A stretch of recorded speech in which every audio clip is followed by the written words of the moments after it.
punk.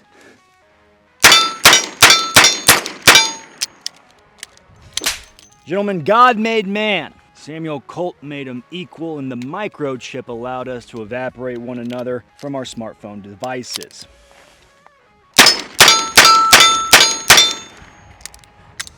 Now, the older I get, the more my hairline recedes, the more I find myself enjoying the fine art and crafts that are revolvers. Oftentimes, the young men my age will refer to revolvers as antiquated, outdated, relics of the past. Future's now, old man. And to some degree, you're absolutely right. But that's neither here nor there. I think they're absolutely still lethal, but the most important thing, dispensary from my own two hands. One thing I have noticed is that certain styles of shooting, certain guns, get old quick. Variety is a spice of life. Ask Bill Clinton.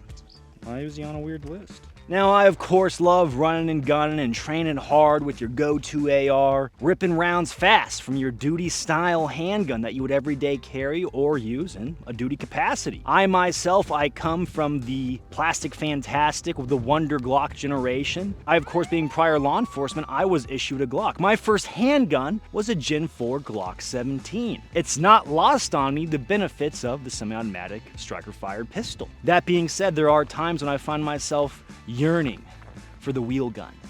Buddy, today, my yearning will be no more. What the f was that?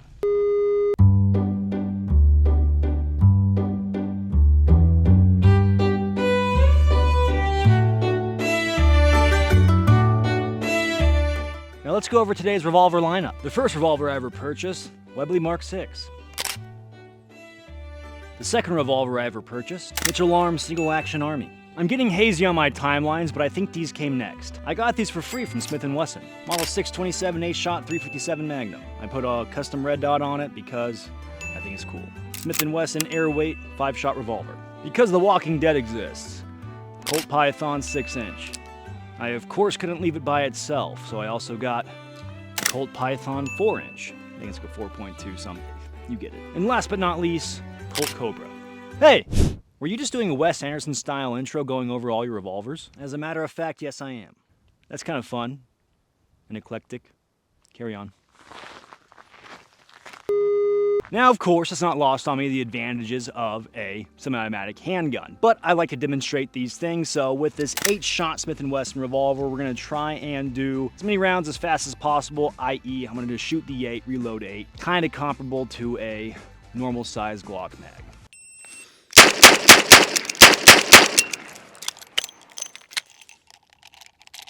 Denied. Oh, geez.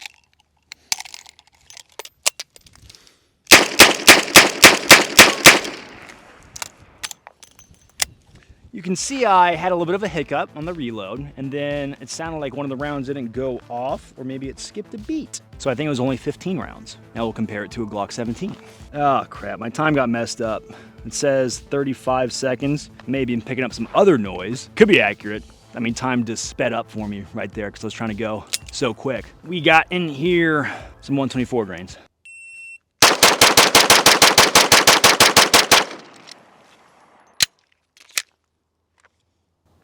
.347. I would assume my time from the revolver was messed up. As you gentlemen know, there are a few things in life that I am a sucker for. The dimples right above a woman's buttocks, carry handle car 15s, and top brake revolvers. That's why I snagged a Webley Mark VI as one of my first revolvers. Now, if you can recall back to when the Balaclava ran the channel, he had issues with his Webley. We talked about this Webley recently in the Redemption Guns video, so I'm not going to wax over it too much. We'll do some quick shooting, but the central speedrun gist is, my problem was I was actually using 455 Webley when I should have been using 45 ACP with a lower pressure load and moon clips. And now it's been humming along rather elegantly. Exquisite. Oh, Nigel, the Huns are coming over the trench line. Gentlemen, do you want to dress your best? Do you want to look the coolest you can? Americana Pipe Dream has you covered with a wide variety of milsurp items to take your closet to the next level so you can LARP hard in your mother's basement. Not only do they have milsurp clothing, but a wide litany of other items that'll take your LARP to new heights. I appreciate them greatly for helping to keep the lights on here at Administrative Results, and they are doing the Lord's work by helping me do the Lord's work. I'll have to ask God about that one. Oakley dokley. Go ahead.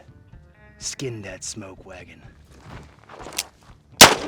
Control Arms Single Action Army. Now, when it comes to the reproduction of the Single Action Army, I am not a snob, and I grabbed this bad boy right here, mainly for the historical significance. The Single Action Army really was a game changer in firearms development. The Indians back in the day, pretty scary folks. They have since moved on to own casinos that will kick you out if you act too foolish. Now, the Indians back in the day, we can mainly think of the Comanche being the Mongol horse archers of the American steppe. It is said that they possibly stopped westward expansion by 60-some years. Now, the big reason is the weapons development and tech at the time is essentially, even if you get up to the percussion cap, it's still pretty much a rifle and a pistol, and that's it. Unless you maybe have some more rifles or pistols, but it's a one-shot at the time affair with those muzzle-loading black powder weapons. Now, why is this a problem? Well, with the Comanche, you have horse archers, and horse archers are extremely mobile, and they can fire off many arrows very fastly. So typically a common strategy was they would get whoever their target is to fire off their rounds, and then they could essentially close the gap and kill them. So with a 5-shot revolver coming on, then you can potentially carry 2 of those. Say even if you have a muzzle-loading rifle, you fire 1 muzzle-loading rifle, and then now you still have 10 shots to contend with a horde of angry Comanche. Now, if you have some more friends with you, then that's still a lot of firepower that you can put down range. So that really revolutionized a lot of American expansion.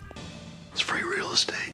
Now, of course, we get to the Single Action Army. Of course, this also revolutionizes the game because you have an enclosed cartridge where you don't have to mess with pouring powder into a cylinder. And then we get to the double action, but we're not quite there yet. That was Admn speed run of history.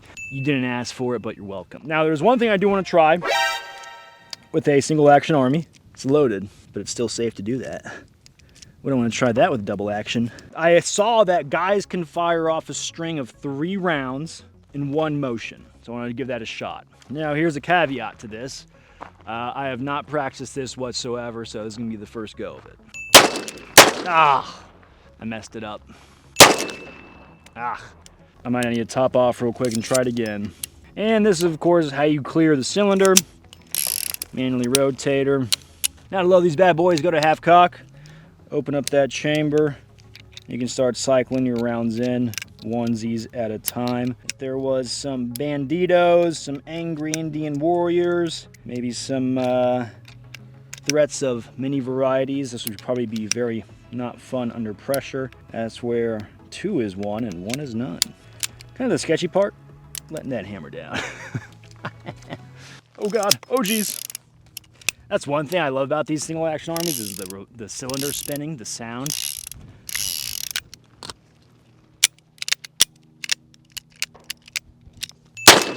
Ah, dude, that's hard. So it's like you have to get your thumb and then your last pinky finger to do it. This is not as easy as it looks. The guys that can do it really good, mad props to you.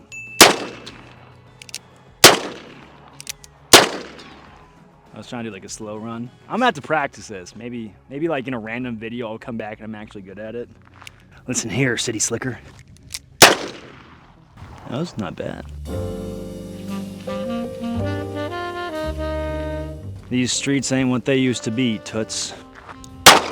All right, next we got the Colt Cobra. Now this one's in 38 special. You can do some plus P loads with it. Colt Cobra, why did I snag one? Okay, let me give a disclaimer. So all of the revolvers I purchased myself except the Smith & Wesson revolvers. Those were a gift from Smith & Wesson themselves. I have not been bought out by Big Revolver. Chill out. So Colt Cobra, I just like snake guns. I like those style. They're a little bit more dated compared to the newer stuff Smith & Wesson is coming out with, but to me they're just a vibe and they're a good time to shoot. And I wanted a little bit more of the compact version of this, so that's why I snagged it. Oh man, that is not happening. Oh God. Oh, we're doing the hardcore load.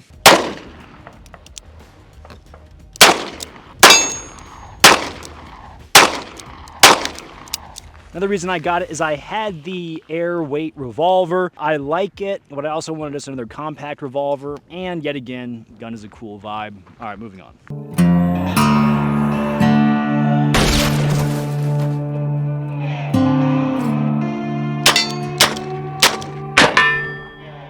Colt Python 6-inch model. Now, of course, I got this one for the Walking Dead nostalgia. As much as I do hate the show, I do appreciate Rick Grimes running out there with his Python, Coral, and his funny stances, and arguably a very impractical weapon for the zombie apocalypse. Now, it's kind of cool for dealing with two-legged threats, right? 357 Magnum. I believe when the workup I was doing for when we did the Colt Python video, from what I recall, that there was originally the talks to do a more practical model, like a trooper version, or what the troopers would have carried, the 4-inch style Colt Python. Because there were instances where I think Georgia State Police were carrying the Colt Python. But during the screen test, it didn't look as cool as a 6-inch. Story of our life, fellas. Am I right?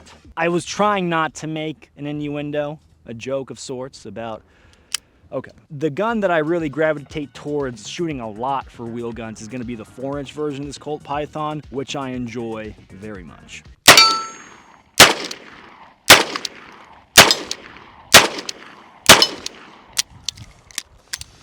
Too bad I am not that good with it.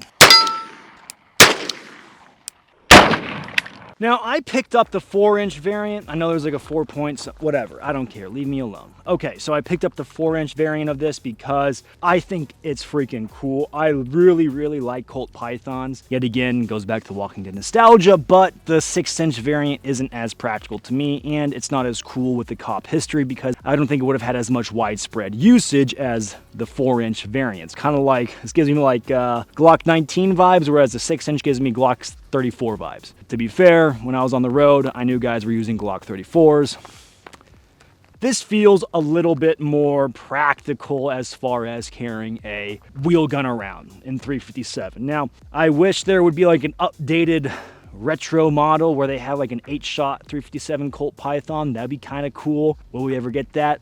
I don't know. I knew that Empire makes chassis that kind of go over this with rails so you can throw on dots and lights and stuff like that, which I think is fun. I think it's neat. The problem is, with a lot of revolvers, it comes to holster compatibility. It drives me up a wall. So I'll get to it in a second, but it seems like for if you're trying to have any sort of modern stuff on a revolver, holsters just become a crapshoot. Now, of course, I can't really talk about the 6-inch Colt Python without mentioning the belt that I went along with it for the Walking Dead Colt Python video, mainly because I spent a stupid amount of money for what this whole setup is. So the holster alone, I believe, ran me like $400 because it's a Texas Shoemaker holster. I don't think they make them anymore. Like, why would they? Not really much money in it if you're trying to outfit law enforcement. And then, of course, the rest of the basket weave belt wasn't too bad, but the holster was absolutely ridiculous, and I was going for a very accurate screen look that Rick Grimes would have had. So for my own sanity's sake and while it's sound of mind, I have to show this off. Okay. Stop! That's harassment! Smith & Wesson Airweight Revolver. Now this has to be one of the comfiest guns that I've ever carried. Whenever I put it in my pants, belt line, whatever method I choose to carry it, I oftentimes forget that I even have it on me because it is so light. Feels like I'm wearing nothing at all. So one thing I did with this is equip it with a little belt hook so you can just slide it on into your pants, whatever you may be wearing, and it's inside your waistline. You don't really need a holster for it because you have an enclosed hammer in there and it's a nice heavy double action pull. Now the recoil on it is not comfortable, definitely noticeable, but it comes with a very light weight. It's one of those things that, of course, I know it's not like my heavy duty handgun that I want to rely my life to all the time, but it is a very convenient firearm, and for a lot of guys it may be a good go-to backup gun. Now, me personally, I'm not a big backup gun guy, but, you know, maybe I will have to grow into that. Would I rock it in the ankle? Would I rock it in the waistline? I'm not telling you. I don't want you to know. Nonetheless, I think it's cool. Probably shoot this one the worst out of all of the revolvers we brought out. Well, maybe a toss-up between the Single Action Army and the Webley. I just can't get that Single Action Army down. You would think, because it's a single action, it'd be a lot easier. Whatever.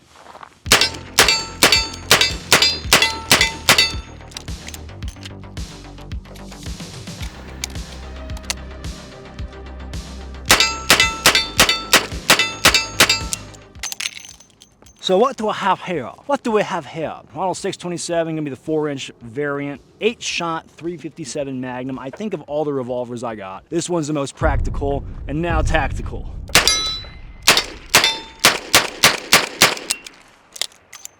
Now, one thing I wanted to do with this 8-shot 357 Magnum was throw a red dot on here. We have the RMR on here on a mount. I'm totally blanking on the mount's name, but this is something I wanted to try. It was kind of brewing in my head of, you know, if you got an 8-shot 357 Magnum, and I just want to give a disclaimer, for most of today, actually all of today, we were just shooting 38 Special because it's what I have widely on hand. I didn't feel like blowing through the more expensive 357 Magnum ammo that I have. And it's more fun to shoot 38 Special. No, more context. So, if you have a gun that can shoot 357, you can also shoot 38 Special to my folks that are not familiar. The idea is it's more fun and comfy to shoot, and you still get the reps in case you had to run 357 Magnum.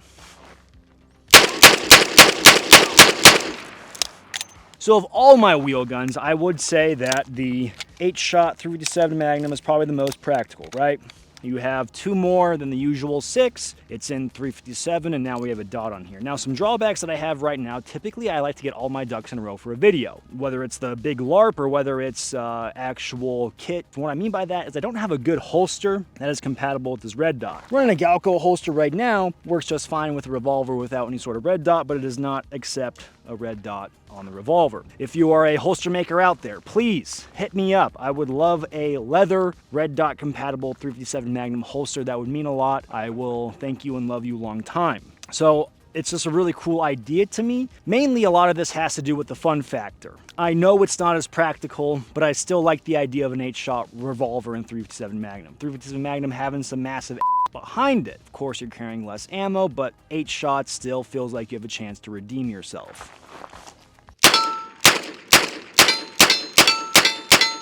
Now, of course, I am no Jerry Michalek, who of course has probably some of the craziest revolver speed out there. I still think these are absolutely very lethal guns. They will put people into the forever box with great ease if they are handled properly. You are only going to be as fast with a revolver as you are capable of, right? Now, the big downside of the revolver, I would say, is the time it takes to get good with it. I mean, if you look at Jerry Michalek, just how fast his world record time was, getting those 6 shots off on the reload in 6, it probably took hundreds of hours, if maybe not thousands of hours, to get down to there's always a plane, to bring that speed down to where he's at. Now, with a semi-automatic handgun, all you have to do to reload is just another mag, and it's pretty quick. You get more ammo. The apparent benefits are aplenty. But I will say, revolvers have been taking over my heart more. They are just so much fun to shoot. I can't stress that enough. Now, in terms of pop culture, revolvers are absolutely everywhere. They are a very common thing. I think everyone likes to think the Model 629 44 Magnum used by Dirty Harry. You gotta ask yourself, did I fire 5 or 6 shots? Well, are you feeling lucky, punk? I got to know. They are just iconic, especially with the older generations. It's often thought of that the old guys and revolvers go hand in hand.